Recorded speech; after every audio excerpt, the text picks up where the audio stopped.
Hey everyone, James Moffitt here from Goose Creek, South Carolina, Duck Ditch, USA. I hope everybody's doing good this evening. It's January the 17th, right around 6:33 p.m. I'm wearing my new hat. Do you like my new hat? Let me get closer so you can read it. It is well, I can't read backwards. I have to take it off. 1776 to 2026, 250 years celebrating America. 250 years. 250 years. America has been in existence. And for a country, that's relatively young still. But anyway, I saw this hat advertised on Facebook. Despite my inner voice telling me, "Don't do it, it's a scam. Don't do it, it's a scam." I ordered it anyway cuz I like the hat. They have different colors. They have black, white, navy blue, red. I like the red one cuz I think it stands out. You like it? If you like my hat, tell me in the comments. Because if you're patriotic like I am, USA, USA, USA, then you'll like this hat. I was at the cleaners picking up my dry cleaning, and I was told because they issued me a bag with my name on it that I get 10% off of my cleaning bill. And then she looked at my hat and said, "And if you're a veteran, then we offer you another 10%." And I'm not a veteran, so I told her. I have a lot of veterans in my family, but I have not served. I did not serve in the U.S. Armed Forces, therefore I are not a veteran. And to those of you that are veterans, thank you for your service. I really appreciate the sacrifice that you made for our country. But anyway, at the top of this recording, I want to give a shout out. One is to Bo's Barbershop. Bo's Barbershop in Goose Creek, South Carolina. They are on St. James Avenue. They're in the Food Line Shopping Center, right next to a place that you can buy alcohol. It's got the three little red dots, whatever they call it. We'll just call it the liquor store. Liquor store. So you can get your hair cut at Bo's Barbershop. Chrissy Griffin or Amanda or her other uh, hair cutter can give you a good haircut. They run about $30, and they offer all sorts of other services. You can get your beard trimmed and clipped, and they do all sorts of stuff. You can get a shave. Of course, all that's an additional charge, but they do a great job.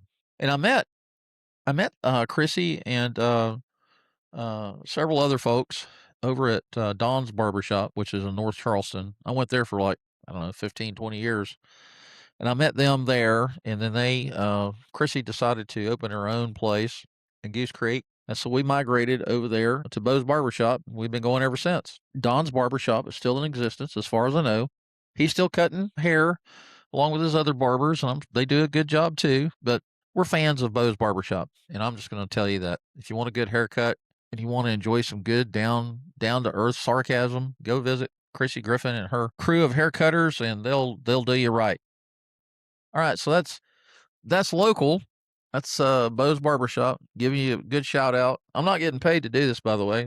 That's free advertisement. Now, as far as YouTube videos is concerned, if you're on YouTube, like 99.9% of all humans globally, maybe not. I'm sure there's some third world countries where people don't get on the internet yet and have no clue what I'm babbling about. But if you're in America and you're on YouTube, you may be like me. May have a YouTube channel, or you may not. You may not have your own YouTube channel, and you just like doom scroll like everybody else. I don't think you can really doom scroll on YouTube. I think mostly that's like TikTok videos, the real short 20-second, 30-second, 1 minute videos. Anyhow, I want to give a shout out to Mark Osborne with the Valiant Forge podcast. That's Mark Osborne with the Valiant Forge podcast. His podcast is hosted on YouTube, on his YouTube channel. He does a real good job.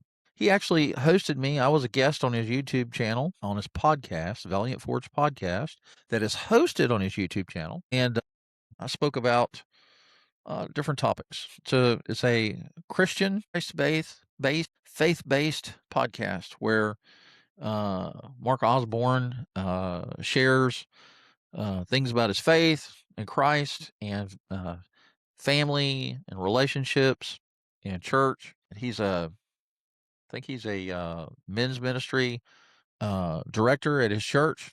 Anyway, he does a great job. So if you're looking for a faith-filled men's podcast, the Valiant Forge podcast is where you need to go. And again, I'm not getting paid for any of this. I'm just saying, hey, this is a good YouTube channel to visit, podcast to listen to, and I think you'll be blessed. So that's a shout out for the Valiant Forge podcast, coming to you live from YouTube. Dr. Pepper. I drink water most of the time, but I get tired of it, so I mix it up, and I have little bitty cans of Dr. Pepper that I drink. I really like this hat. Did I tell you that yet? Did I tell you I like this hat? I really like this hat. And I think you ought to get one, especially since we're celebrating 250 years as a nation. I think that's something to be proud of. Did you hear that Donald Trump wants to purchase Greenland for the small purchase price of $700 billion? I don't think it's million. I think it's billion. I don't know. Either way, it's expensive.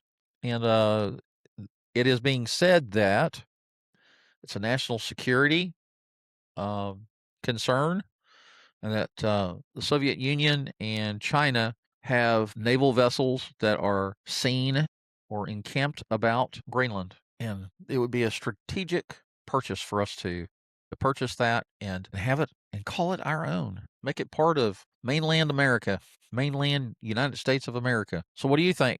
Tell me in the comments. Tell me in the comments if you like this hat. Tell me in the comments if you're pro USA. Be nice. Don't say anything ugly, because I will delete ugly comments in a skinny minute. I don't know what a skinny minute looks like, but it's pretty short. So yeah, if you leave a comment, you can say something negative if you want. Just be nice about it. Be nice.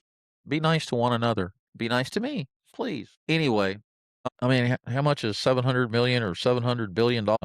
Do we just have that sitting around somewhere to purchase Greenland? Sorry, my nose itches. I am glad to be here, glad to be alive, and I am redoing this video. See, you can see my whole face. There's no shadows because I've got these blinding LED lights sitting over the top of my monitors that drive away all manner of shadows from my face. So you can see my face. Even with my hat on, you can see my face. They're bright lights. I kid you not. And of course, I got this external microphone, this USB mic that's like within 6 inches of my mouth, so the audio is pretty clear too. But yeah, in my other video, I was talking to you about being pro-America, being patriotic, and if you live in America, there's a possibility, especially if you're in the deep South. I'm in South Carolina, Florida, South Carolina, Virginia. All the southern states are typically self-defense states. They have the castle doctrine. That means that castle doctrine basically states that you don't have to retreat if you're under attack. You can stand your ground and fight back, defend yourself, defend your family. Anyway, so if you have a firearm, if you're a gun owner, hopefully you're following the 4 safety rules of gun ownership. And if you're not, you need to figure it out, because there's nothing worse than having somebody that is not practicing gun safety. Now, if you're listening to liberal media, you're going to hear this mantra called gun violence, because guns shoot people. No, guns do not shoot people. People shoot people. People are either criminals and they don't care about the laws, and they use guns to terrorize and victimize people like us, right? Or they're law-abiding citizens like me who have a firearm for the purpose of self-defense. And if you have a firearm, please, please, please practice gun safety. Now, if you have a firearm, the only legal prerequisites that there are for deadly force is you have to be in fear of serious bodily injury and or death. That's the only reason that you can legally use deadly force with a firearm. Let's hope and pray none of us ever have to do that. So anyway, if you have a firearm, there's only 2 places that firearm should be. If you're at home, it should either be in a holster on your body somewhere, on your hip, or it needs to be in the safe. It needs to be locked up in the safe. If you got family or friends or children in your home, have that firearm on your hip where you can control it. Don't leave a firearm laying around by the recliner or the kitchen sink or the coffee table or on the nightstand in your bedroom or in the bathroom. It needs to be on your person, secured, and or it needs to be in a safe that's locked to where people can't get to it. Because there's nothing worse than a firearm in the hands of a fool or an idiot that doesn't respect it. Think of it this way. If you get into a swimming pool or a lake, you're surrounded by water. And what's the first thing that'll kill you if you're not careful? Water. If you don't respect it, you don't know how to swim, don't get in the water if you don't know how to swim, right? And if you do get in the water, only get in the water up to your waist, because if you don't respect that water, it will kill you. Same thing with electricity. If you don't respect it, it will kill you. Same thing with a firearm. If you don't respect that firearm and what it is capable of doing, you're going to wind up killing somebody and spending the rest of your natural life in prison, probably. So anyway, I have a concealed weapon permit here in the state of South Carolina, and I carry a concealed weapon when I'm out and about, especially on the evenings and weekends. I can't carry it when I go to work because it's unlawful to carry a firearm or even have one in your vehicle because I'm a contractor at a federal government site. So I cannot have a weapon with me. There's a federal firearm law that says that's a no-no. Can't do it. Did you know that you can't go to the post office with a firearm in your car? In the center console or in your glove box. You cannot leave a firearm in your car on the post office parking lot and go into the post office, take care of your business, and come back on. Come back out. If you're caught doing that, you can go to jail because that's a federal firearm law. It's a federal statute. You cannot have a firearm anywhere on that property, just like I can at work. It's federal property. Parking lot's part of the federal property, and I cannot have a firearm in my car. So, food for thought. I know a lot of people want to argue that point. It's the parking lot. You can carry a firearm in your car all you want. Nope, you cannot. If it's the post office, that parking lot is federal property, and you may not have a firearm in your car. Trust me, I know what I'm talking about. Anyway, I always tell people that the most important tool in your toolbox when it comes to self defense is this thing right here, the space between your two ears. It's a brain, and God has given us a brain and common sense, and that is the most important tool in the toolbox that we have for self defense. What am I saying here? What I'm saying is just use your brain, use your head, use common sense.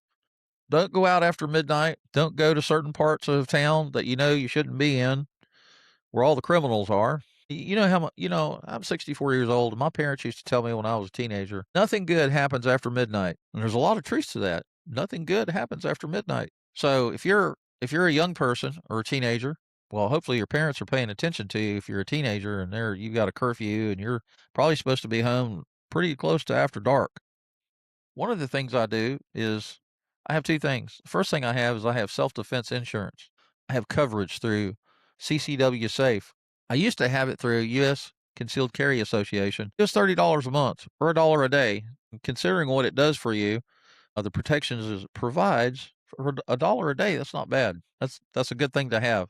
It's kind of like your homeowner's insurance, your any maintenance clauses you have. Do you have a fire extinguisher? Why do you have a fire extinguisher? In case your house sets on fire, right? Oh my God, Katie's burning down the house because she's cooking supper and she catches the kitchen on fire. That's like we can run in there and get the fire extinguisher and put it out. Now, bless her heart, Katie she likes to cook by fire. We've been married 30 almost 36 years. And I always knew that the pizza was done because instead of a ding, and there wasn't no timer involved, it was the smoke detector. I would know supper was ready because the smoke detector would go off. That was many years ago. She's gotten a lot better since then, and she's got better at cooking, and she's got better at not catching the kitchen on fire.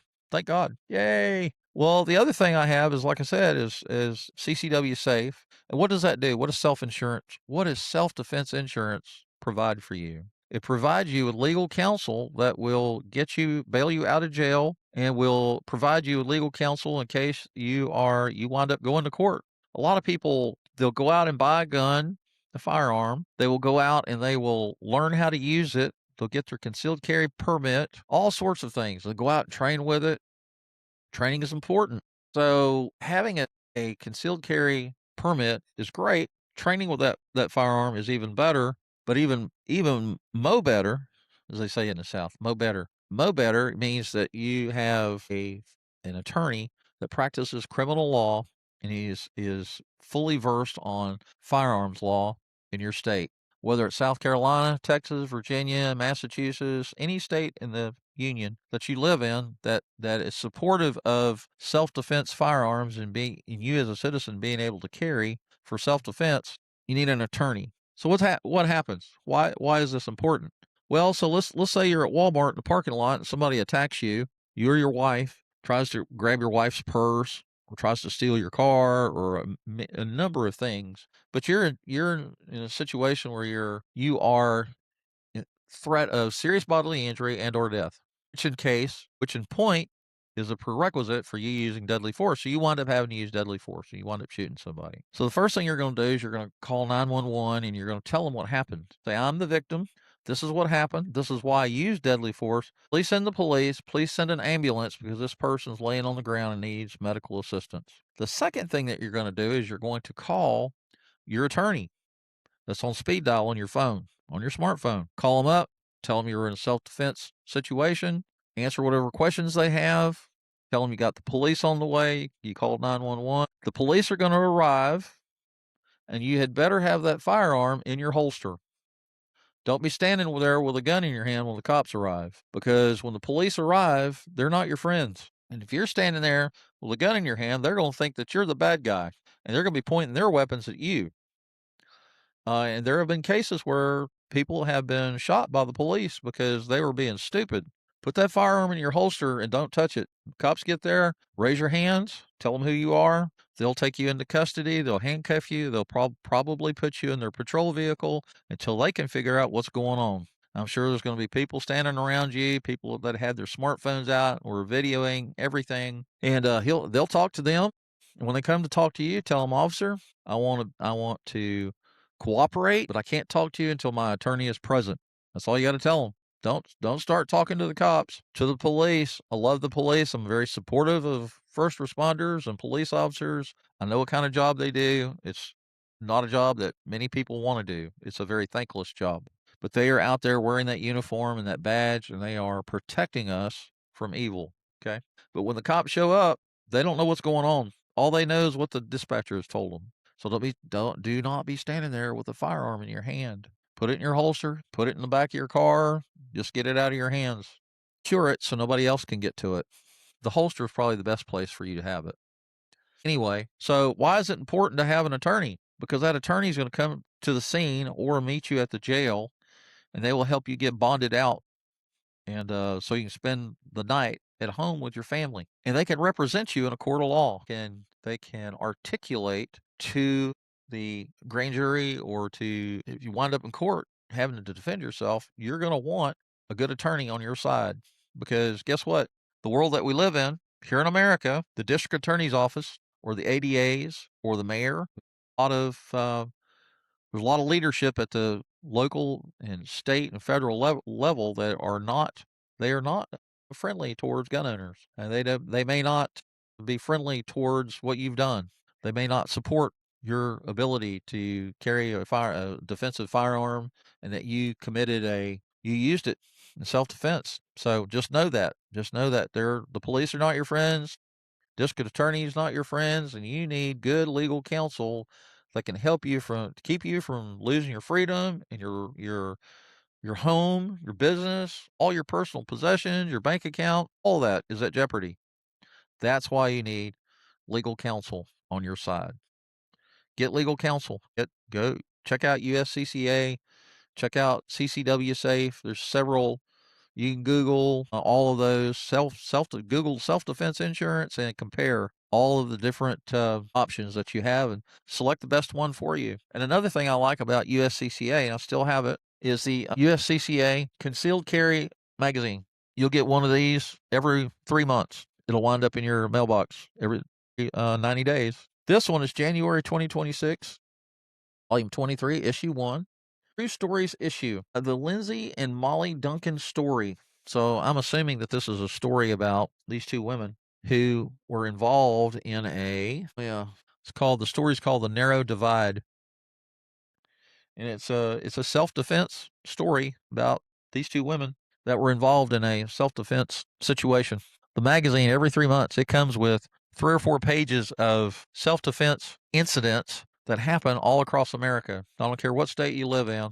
Home invasions, people getting attacked in their driveways, coming home from Walmart, taking groceries out of their car, domestic disputes inside the house, inside the home, out in the community, Walmart, any kind of business that you can think about, nightclubs, all of it. That's why it's so important that you practice situational awareness. Have your head on a swivel, have your eyes open, have your smartphone in your pocket.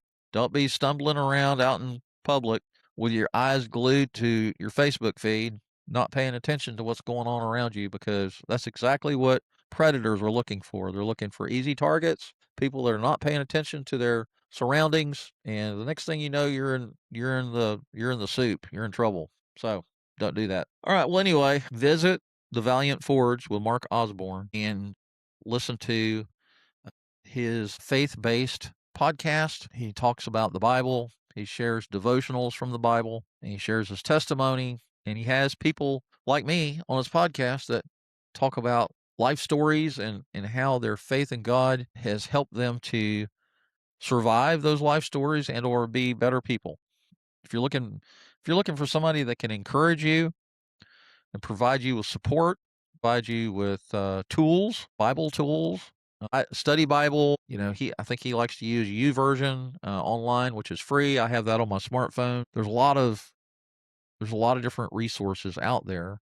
If you're a person of faith, you may have questions. Maybe you have experienced salvation. Maybe at one point in your life you asked Jesus to come into your heart to save you.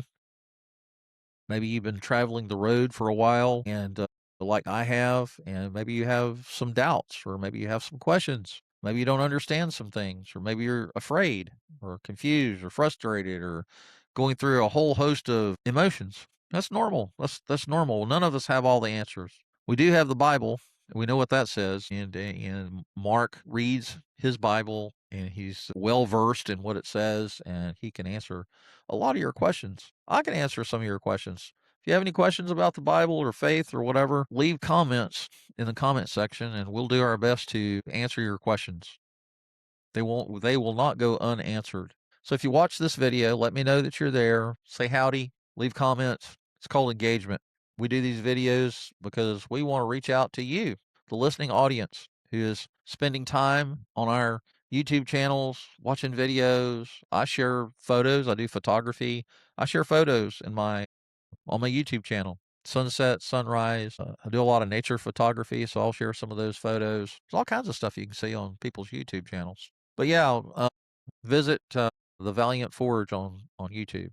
It's a podcast. And if you're here in the Charleston area in the low country of South Carolina, you need a good haircut, go see Chrissy Griffin over at Bo's Barbershop and get you a good haircut. Tell them James sent you. All right. So I'm going to let you go. Y'all have a good night now, you hear? Bye bye.